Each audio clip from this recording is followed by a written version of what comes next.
In order to invoke full authenticity, this video is going to be played in reverse, so if you want to watch it, find a way to reverse this video. I'm kidding. That would be fun though. If I could do that, I would. Instead, I think I'm just going to flip around the picture, so it's inverted because that's what this episode of Superman and Lois did best. It's back. We took a little bit of a hiatus. If I had to guess why, it's because we need to get this to June, I think is when the finale is set for. And we need some space to do that, and probably because this was a really CG episode and we had a lot of effects we needed to make, so we had to take a break. But, as upset I was that we did take a hiatus, we come back to this episode, and it is incredible. This is great. This is fantastic. This is exactly what the show needed. It's like you've been spending so much time talking about the idea of the inverse reality of the Bizarro world. Let's do an episode in there.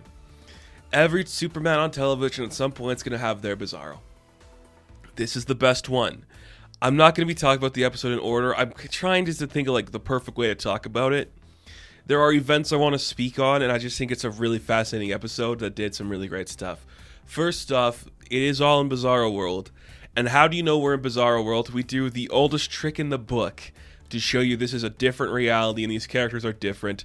Every major character, except for Sam, gets some new hair. That's right, everybody gets a little bit, just a little bit of a different tinge to their hair. You know, the Bizarro Clark is a little bit different. Actually, he's not Clark, he's just Kal-El in this. His hair's just a little bit more frumpy. Jordan just straightens out his hair. In our reality, Jordan's hair is really curly. In this one, he just straightens it out. Lois has bangs because that's how you show she's different and weird. She's got bangs. That's great. Jonathan's got a mohawk spiking up there. Chrissy's got a little bit of red streaks in her hair. Everybody's just got a different hairdo than what you see. That's how you know it's a different world.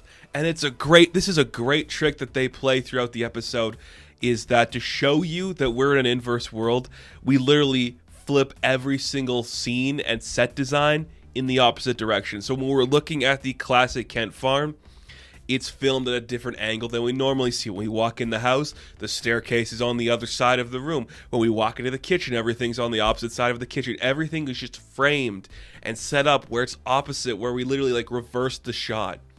And you can also do that by having the writing on every single billboard or newscast flowing in the opposite direction, so the last letter is capitalized in each word. It messes you up a little bit, and then you see Superman, when he goes to this world for the first time, he actually has to adjust his speech pattern to speak backwards as opposed to speaking forward. That's how he understands everybody.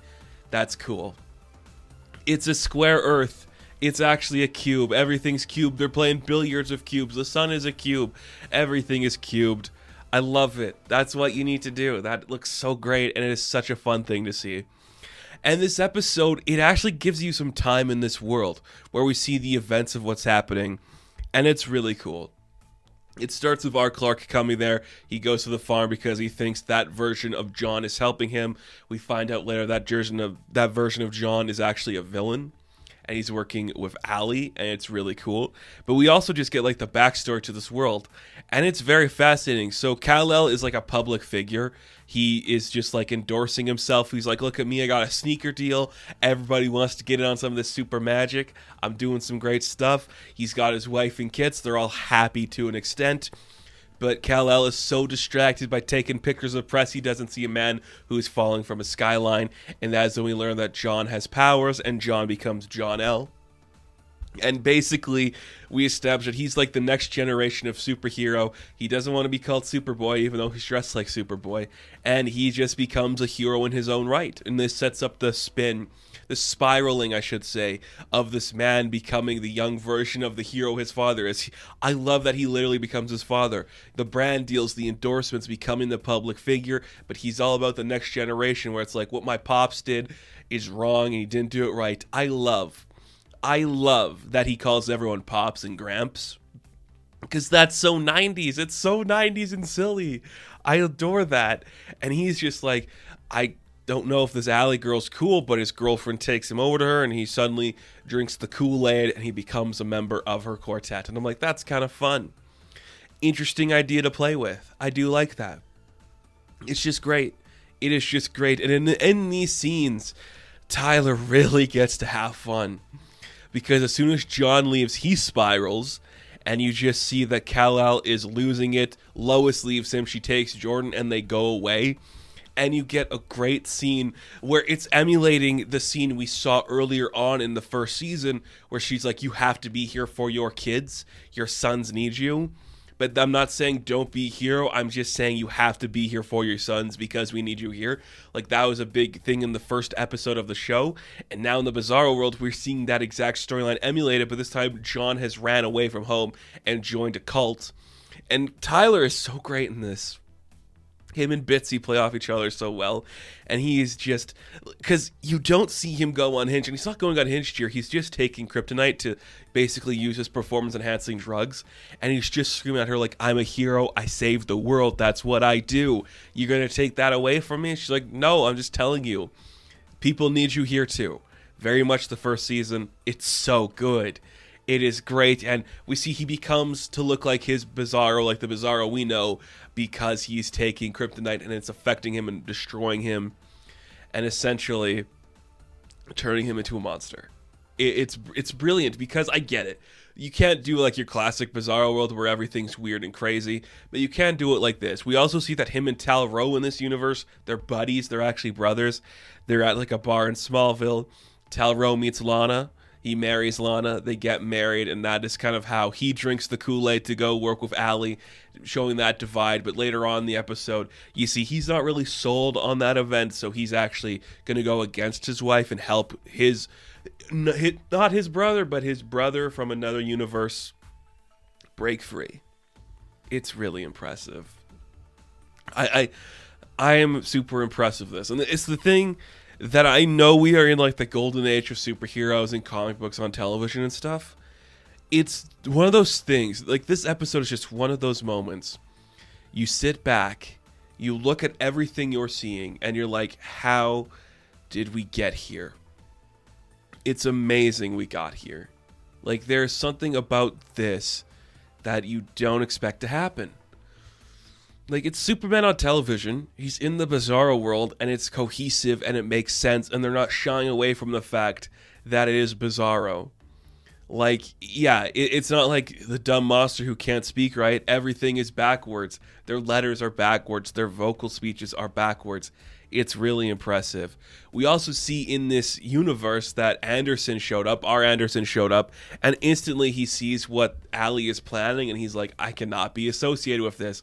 So he teams up with our Clark to stop it from happening, essentially sacrificing himself for the greater good.